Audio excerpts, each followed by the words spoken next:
누가복음 1장 26절부터 38절까지 다 같이 방송 맞추면서 봉독하도록 하겠습니다. 1장 26절부터 38절입니다. 되셨으면 바로 봉독하도록 하겠습니다. 여섯째 달에 천사 가브리엘이 하나님의 보내심을 받아 갈릴리 나사렛이라는 동네에 가서 다윗의 자손 요셉이라는 사람과 약혼한 처녀에게 이르니 그 처녀의 이름은 마리아라. 그에게 들어가 이르되 은혜를 받은 자여 평안할지어다. 주께서 너와 함께 하시도다. 처녀가 그 말을 듣고 놀라 이런 인사가 어찌하는가 생각하며 천사가 이르되 마리아여 무서워하지 말라. 내가 하나님께 은혜를 입었느니라. 보라, 내가 잉태하여 아들을 낳으리니 그 이름을 예수라 하라. 그가 큰 자가 되고 지극히 높으신 이의 아들이라 일컬어질 것이요 주 하나님께서 그 조상 다윗의 왕위를 그에게 주시리니 영원히 야곱의 집을 왕으로 다스릴 것이며 그 나라가 무궁하리라. 나는 남자를 알지 못하니 어찌 이 일이 있으리이까?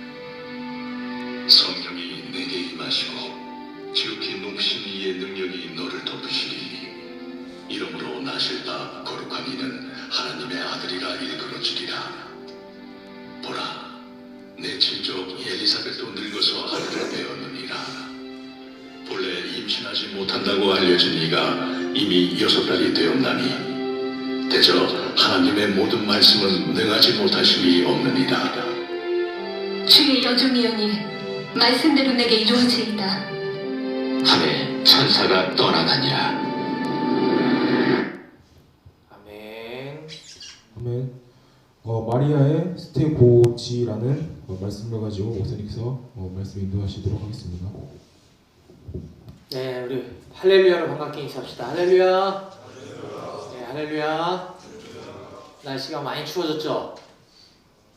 네, 추워졌습니다. 지금 다음 주까지 춥다고 하는데 이제 본격적인 철원의 겨울 날씨를 우리가 경험하고 있는 것 같습니다. 저도 아침에 저쪽 3, 4단 방공중대랑 5군단 군기교육대 같이 있는 임마누엘 교회에서 예배를 인도하고 왔는데 너무 추워가지고 네, 거기는 우리처럼 이렇게 난방시설이 잘 돼 있지 않고 뒤에 그냥 전기난로 하나 들어오는데 제가 아침 일찍 점호 끝나고부터 좀 켜놓으라고 얘기를 미리 해놨는데도 너무 추워요, 예배 드릴 때. 그래서 막 손을 비벼가면서 예배를 드리고 왔는데 다음 주도 또 걱정이라 좀 난방 기구를 좀 보완하고 오느라고 조금 아까 헐레벌떡 왔습니다. 아무튼 우리는 올 초에 리모델링 공사를 하는 바람에 덕분에 감사하게도 따뜻하게 이렇게 예배 드릴 수 있어서 너무 좋은 것 같습니다. 근데 이게 또 너무 따뜻하면 졸릴 수 있으니까 여러분들 졸지 말고 오늘은 굉장히 여러분들이 상식적으로도 아주 유익한 좋은 정보가 되는 시간이 될 거라고 제가 확신합니다. 우리 이제 예수님 오신 날이 8일 남았죠. 정확한 날짜가 12월 25일은 아니지만 그냥 우리가 그날을 예수님 오신 날이라 하자 이렇게 해서 기념하고 있습니다. 이제 성탄절이 딱 정확히 8일 앞으로 다가왔는데요. 지금 우리가 창세기 강해 설교를 하고 있는데 지금 이번 주일 설교와 다음 주일 설교는 우리가 오실 예수님을 맞이하는 자세로 거기에 관련된 성경 본문을 좀 함께 나눴으면 좋겠다 하는 생각이 있어서 오늘과 다음 주는 창세기를 잠깐 멈추고 예수님을 맞이하는 이런 말씀을 함께 좀 살펴보려고 합니다.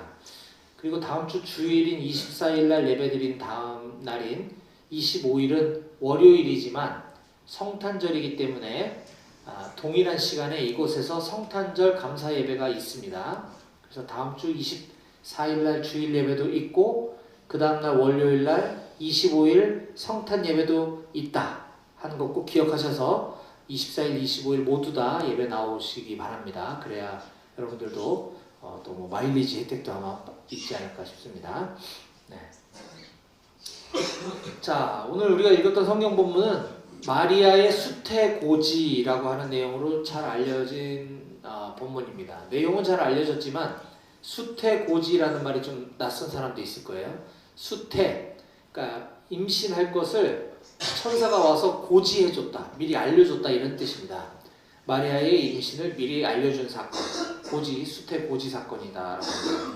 그래서 우리가 인터넷에 마리아의 수태고지 이렇게 검색해보면 레오나르도 다빈치 같은 화가가 쓴 이런 명화들이 여러 유명 화가들에 의해서 그 장면을 기록한 성화들을 볼 수가 있습니다. 또한 오페라나 클래식 음악 같은 쪽에 가면 아베 마리아라고 하는, 대중음악에서도 많이 불려지죠. 아베 마리아라고 들어봤나요? 그쵸?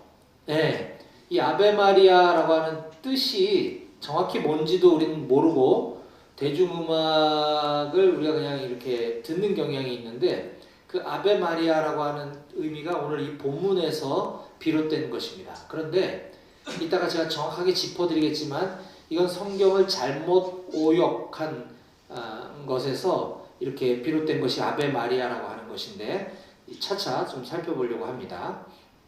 아무튼 오늘 본문은 그처럼 미술, 음악뿐만 아니라 특히 로마 카톨릭 교회에서는 굉장히 마리아 숭배 사상으로까지 발전시킨 본문이 되는 성경이 오늘 우리가 읽은 구절이라고 할 수 있습니다. 그래서 이 본문을 연구하다 보면 이단들이 잘못 해석한 문헌들도 많이 접하게 되고, 또 특히 아까 얘기했던 카톨릭에서 해석한 자료들을 우리가 접하게 되는데, 우리 기독교인, 개신교회인 우리 기독교인의 입장에서 이 성경 본문을 성경 원문의 근거에서 정확하게 해석하는 것이 굉장히 중요하다. 그래야 카톨릭 사상과 이단 사상과 사회 문화 음악 미술의 그런 사상과 뒤섞여 있는 이런 어지러운 지식을 정리정돈할 수 있다라고 하는 것입니다. 오늘 그 부분을 제가 잘 여러분들께 풀어드릴 수 있도록 하겠습니다. 그뿐만 아니라 더욱 중요한 것은 오늘 이 본문이 그래서 오늘을 사는 나에게는 무슨 의미가 있는가. 항상 성경을 읽을 때, 우리가 설교 말씀을 들을 때는 그것이 가장 중요합니다. 이 성경의 참뜻이 무엇인지를 아는 것도 중요하지만, 당연히 알아야 되지만, 아는 것에서 그치면 그건 죽은 지식이 되어버려요. 내가 알게 된 그 성경 지식이 오늘 나에게 어떻게 적용되어지는가를 발견하는 시간이 되기를 간절히 소원합니다. 자, 그럼 본문으로 들어가 보도록 하겠습니다. 오늘 성경은 이렇게 시작을 하죠. 1장 26절입니다. 여섯째 달에 천사 가브리엘이 하나님의 보내심을 받아 갈릴리 나사렛이란 동네에 가서, 자, 느닷없이 여섯째 달에 이렇게 시작을 하고 있습니다. 무슨 여섯째 달이라는 말일까요? 우리가 보고 있는 성경은 한글 번역본 중에 하나인 개역 개정 성경을 우리가 지금 보고 있습니다. 그런데 또 다른 한글 번역본인 현대인의 성경, 공동번역 성경을 보면 여기에 조금 더 부연 설명을 해주고 있어요. 자, 현대인의 성경입니다. 엘리사벳이 임신한 지 6달이 되었을 때에, 공동번역 성경입니다. 엘리사벳이 아기를 가진 지 6달이 되었을 때에, 둘 다 같은 의미죠. 즉 우리가 읽은 성경의 여섯째 달에라고 하는 것은 엘리사벳이라고 하는 여인이 임신한 지 6개월, 임신 6개월 차가 되었을 때라는 뜻입니다. 그럼 여기서 갑자기 엘리사벳이 왜 나왔나? 이거는 그 앞에 있는 본문, 우리가 읽지 않았지만 누가복음 1장 26절 그 앞에 있는 단락에서 이 사건에 대한 이야기가 기록되어 있기 때문입니다. 그게 연결되어 있다는 것을 알 수 있죠. 자, 그러면 누가 누구에게 나타났는가? 바로 천사 가브리엘이 마리아에게 나타나는 겁니다. 오늘 본문은 천사 가브리엘이라는 이름을 가진 천사가 마리아에게 나타난 사건인데, 천사 가브리엘은 누구냐? 바로 그 6개월 전에 엘리사벳이라고 하는 사람의 남편이 있는데, 그 앞절을 제가 지금 요약해 드리는 거예요. 엘리사벳의 남편은 사가랴라고 하는 제사장입니다. 종교 지도자죠. 이 사가랴 제사장이 성전에서 분향하고 있을 때, 즉 예배를 인도하고 있을 때 그 분향단 우편에 천사 가브리엘이 내려와서 서 있었던 모습이 성경에 기록되어 있습니다.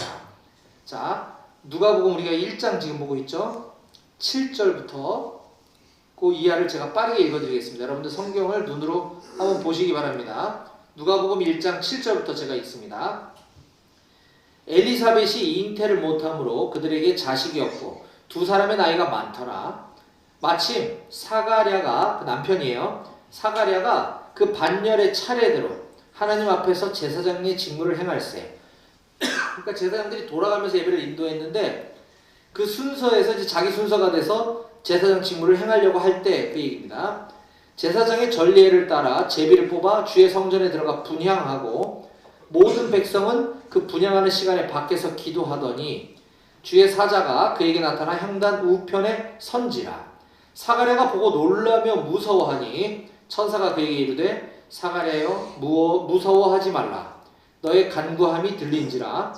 내 아내 엘리사벳이 네게 아들을 낳아주리니 그 이름을 요한이라 하라. 예, 그래서 엘리사벳과 사가랴 부부가 낳은 아들이 세례 요한이 되는 것입니다. 자, 그런데 이 천사라고만 지금 언급되고 있는 이 천사의 이름이 그 뒤에 등장하는데, 자 18절과 19절을 봅니다. 사가랴가 천사에게 이르되 내가 이것을 어떻게 알리오? 내가 늙고 아내도 나이가 많으니이다. 천사가 대답하여 이르되 나는 하나님 앞에 서 있는 가브리엘이라. 이 좋은 소식을 전하여 네게 말하고 보내심을 받았노라. 아멘. 천사 이름이 뭐라고요? 가브리엘.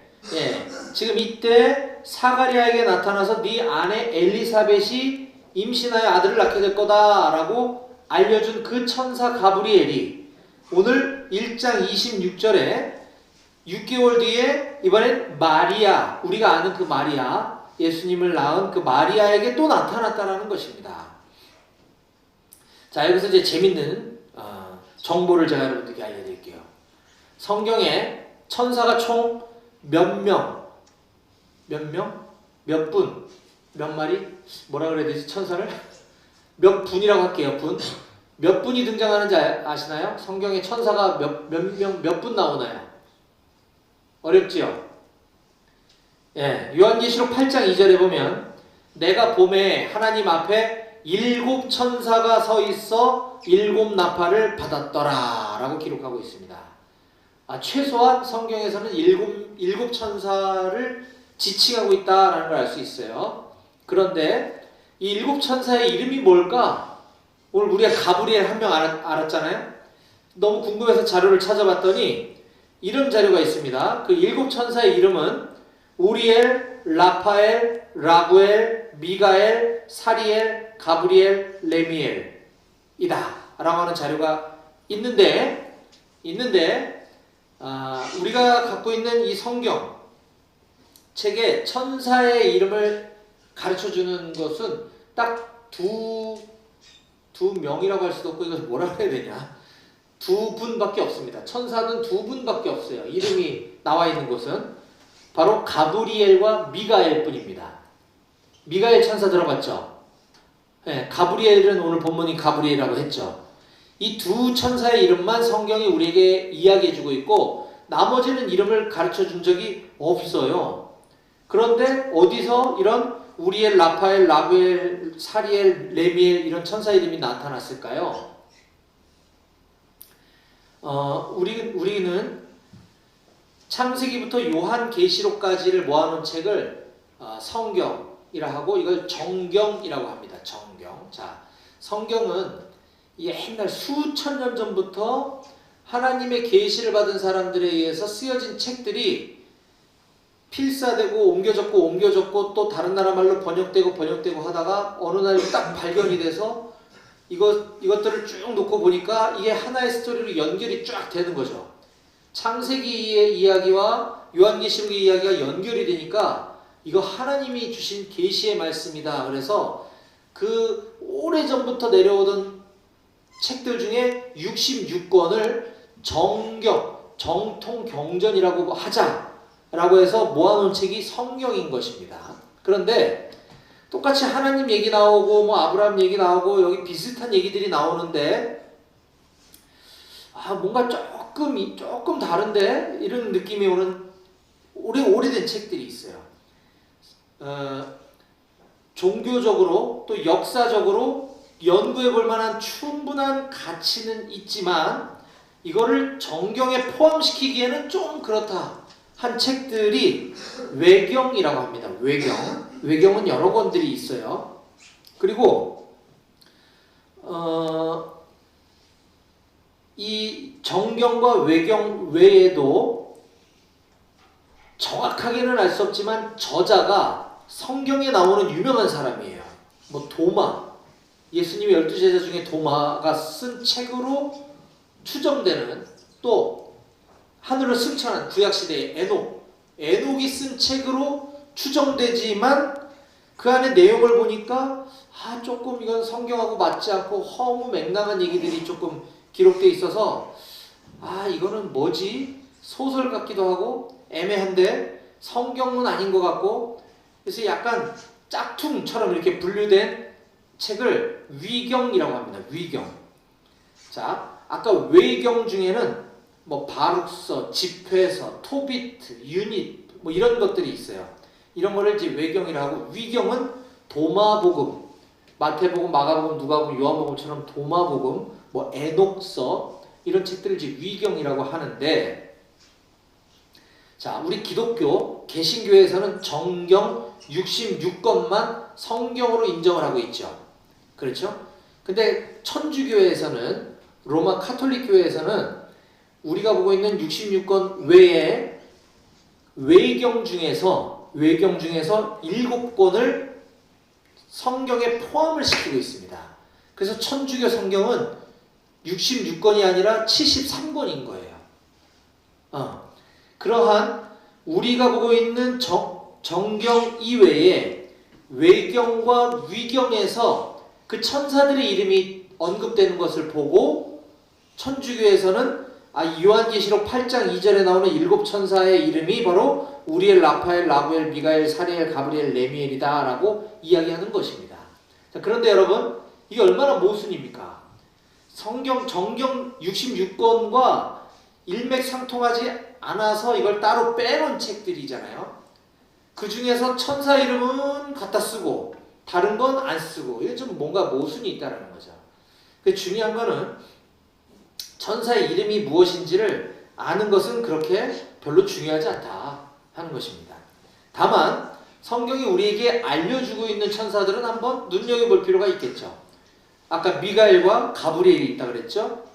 자, 미가엘 천사는 누구냐 하면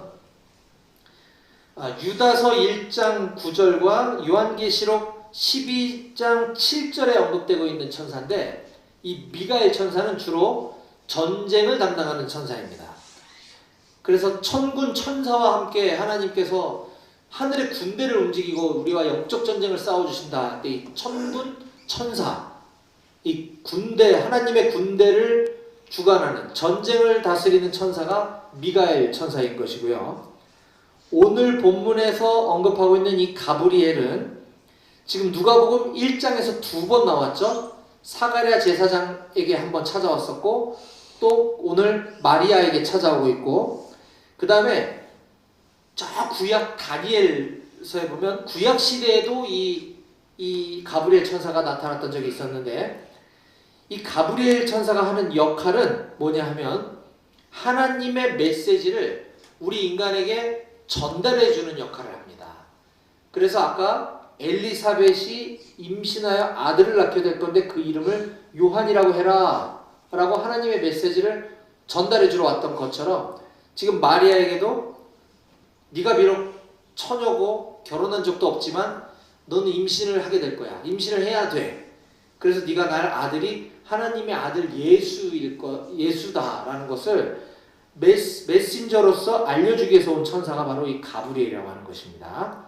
자, 여기까지는 여러분들 그냥 상식으로 알아두면 유익한 정보고요.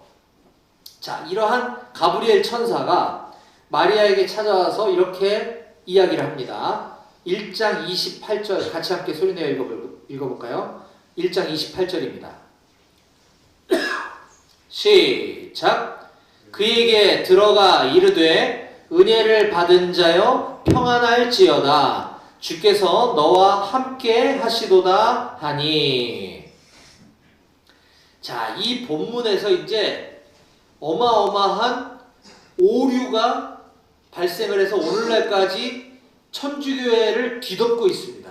이거 우리가 잘 알아야 됩니다.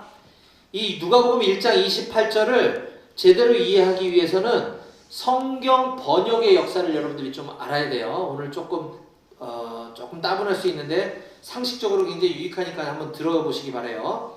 자, 성경 번역의 역사. 여러분들이 세계사 시간에 알렉산더 대왕 배웠죠? 알렉산더 알아요? 들어보셨나요? 네, 들어보셨죠? 그리스와 페르시아 그리고 인도까지 걸쳐서 전 세계의 상당 부분을 지배했던 대제국을 건설했던 이 알렉산더 대왕은 자, 이란에서 쓰는 말, 페르시아에서 쓰는 말이 다르고 그리스에서 쓰는 말이 다르고 인도에서 쓰는 말이 다르잖아요. 그렇죠?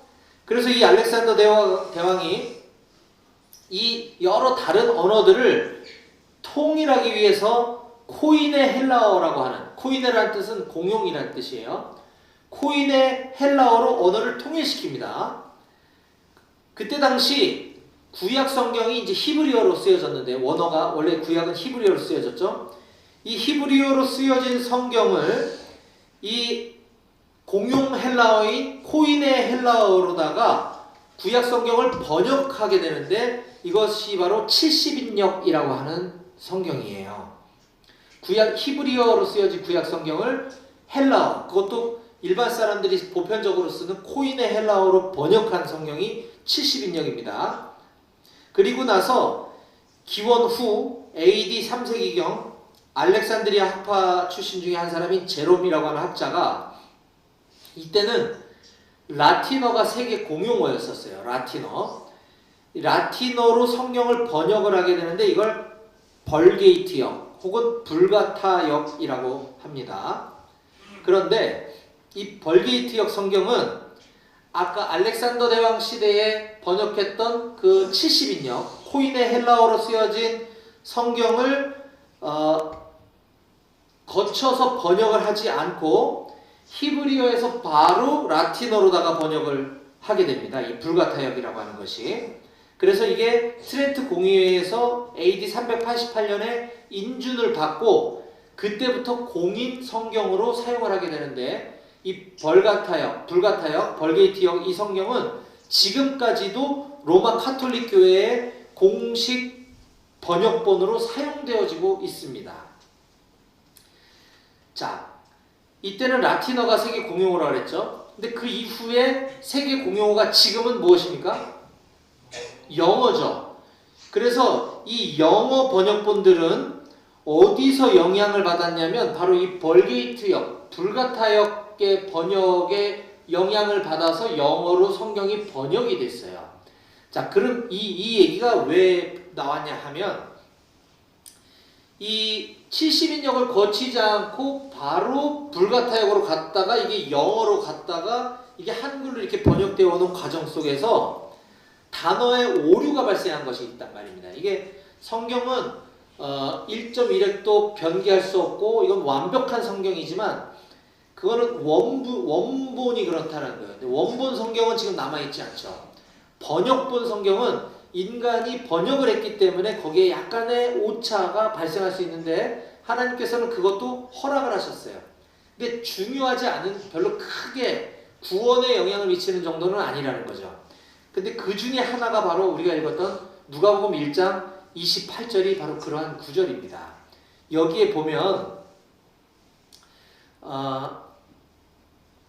누가복음 1장 28절에 보면 그에게 들어가 이르되 은혜를 받은 자여 평안할지어다 주께서 너와 함께 하시도다 라고 할 때 이 그에게 들어가 이르되 라고 하는 이 단어 이르되 하는 이 단어가 벌게이트 성경에는 이걸 아베라고 하는 단어를 사용하고 있습니다. 아베, 라틴어 아베.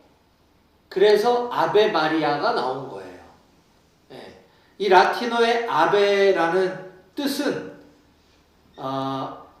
인사하다, 무난하다라는 뜻을 가지고 있습니다.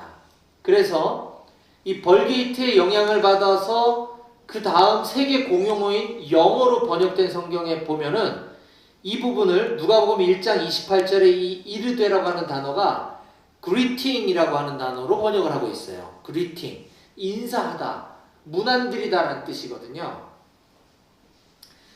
그래서 한글 성경 중에도, 우리 한글 성경 중에도 천주교회와 기독교가 같이 공동으로 성경을 번역한 번역본을 공동번역이라고 하는 번역이 있는데, 이 공동번역과 천주교 성경을 보면 여기를 무난하다라고 번역을 해놨단 말입니다. 근데 우리 지금 개역 개정성경에는 이르되라고 번역한 이 단어가, 자, 그러면 이게 왜 잘못됐는가를 밝혀내야 되잖아요. 이게 왜 무난하다로 번역됐는지. 이것은 신약 성경은 원문이 헬라어입니다. 헬라어. 그래서 헬라어 원어에 이 단어가 뭔지를 찾아봤더니 헬라어로는 이 단어가 에포라는 단어를 쓰고 있어요.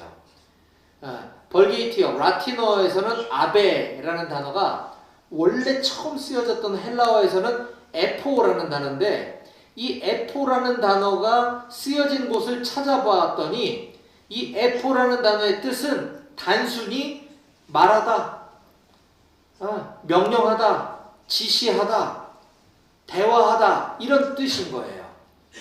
자, 말하다, 대화하다라는 뜻이 라틴어로 번역이 되면서 무난들이다라는 단어로 번역이 되면서 아베 마리아, 즉 천사가, 가브리엘 천사가 마리아에게 오셔서 성모 마리아에게 문안드렸다, 이렇게 해석이 됨으로써 로마 카톨릭 교회는 마리아를 신적 권위를 부여해서 마리아 숭배 사상이 나오게 된 겁니다. 그러니까 아베 마리아라고 하는 이 찬양, 뭐 오페라, 이런 거는 마리아를 굉장히 높이는 노래이기 때문에 굉장히 성경적이지 않은 거예요. 이거 여러분들이 잘 알고 계셔야 합니다. 아베 마리아는 마리아를 숭배하는 노래다. 틀렸다. 성경에 그런 해석은 없다. 잘못된 번역의 오류에서 나온 해석이다. 원래 이 아베 마리아라고 하는 것이 아니라 이거는 그냥 천사가 와서 마리아에게 말해줬다라는 뜻입니다. 뭐를요? 네가 임신하게 될 거야. 너 처녀지만 너는 임신하게 될 거야. 네가 아들을 낳을 텐데 이름을 예수라고 하라고 하나님이 하셨어. 그거 얘기해 주러 온 거라는 거죠. 별거 아닌 겁니다. 이 에포라고 하는 헬라어 단어는 성경에 굉장히 많이 등장을 해요.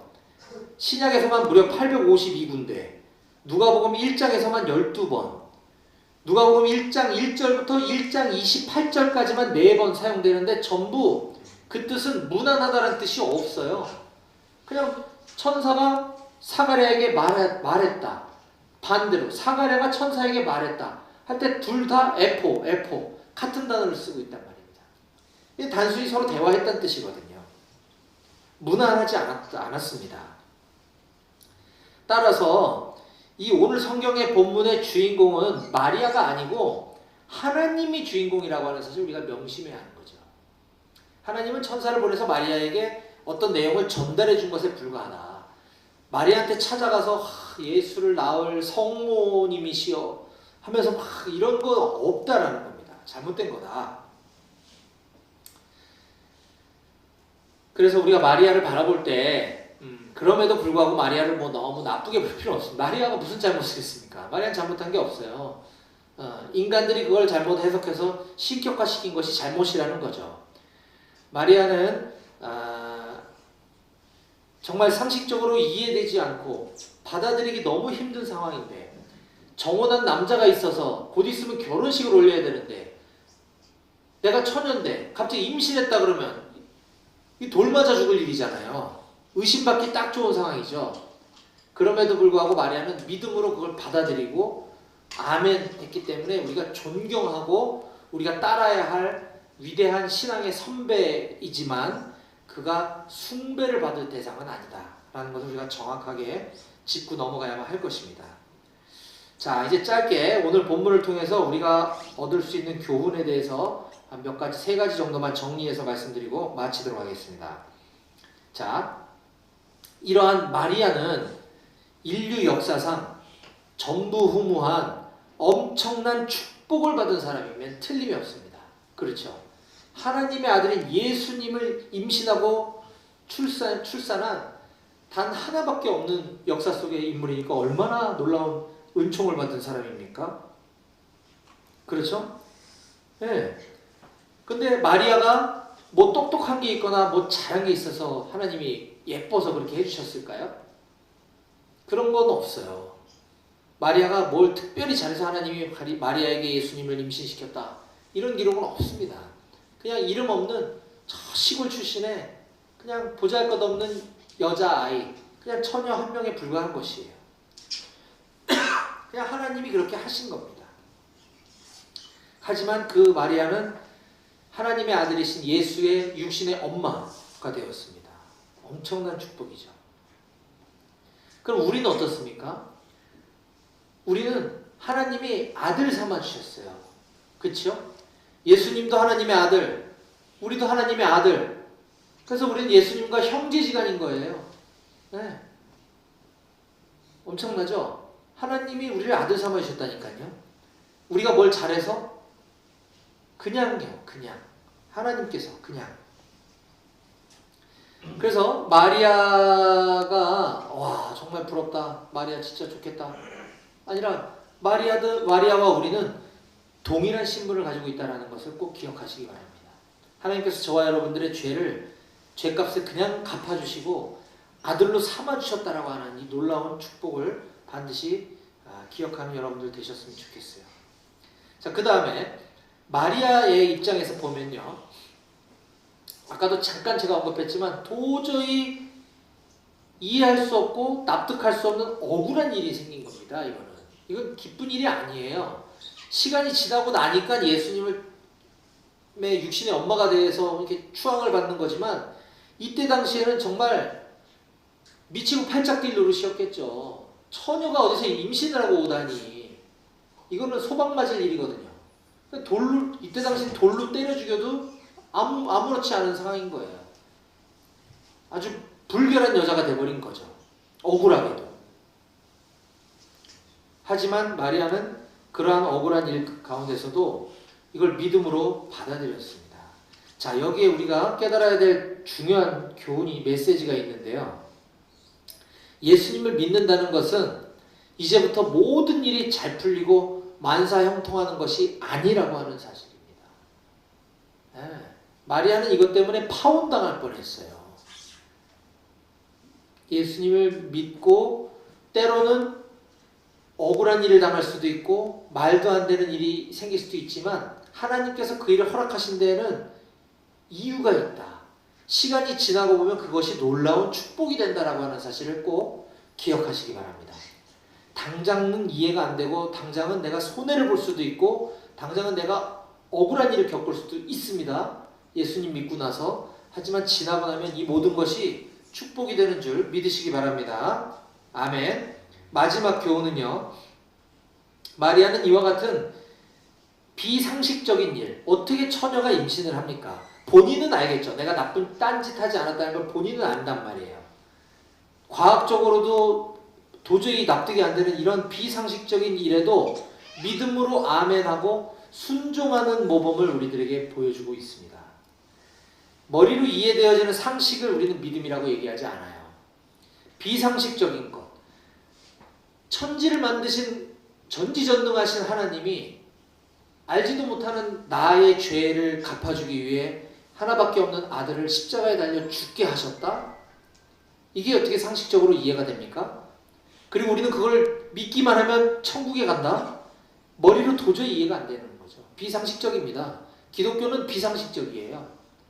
하지만 그걸 믿고 감격해하고 그 믿음의 삶을 살아내는 것, 순종의 삶을 살아가는 것, 이것이 믿음인 줄 꼭 기억하시기 바랍니다. 하나님께서는 지금도 저와 여러분들의 삶에 이런 비상식적인 것 같은 일들에 대한 순종을 요구하고 계십니다.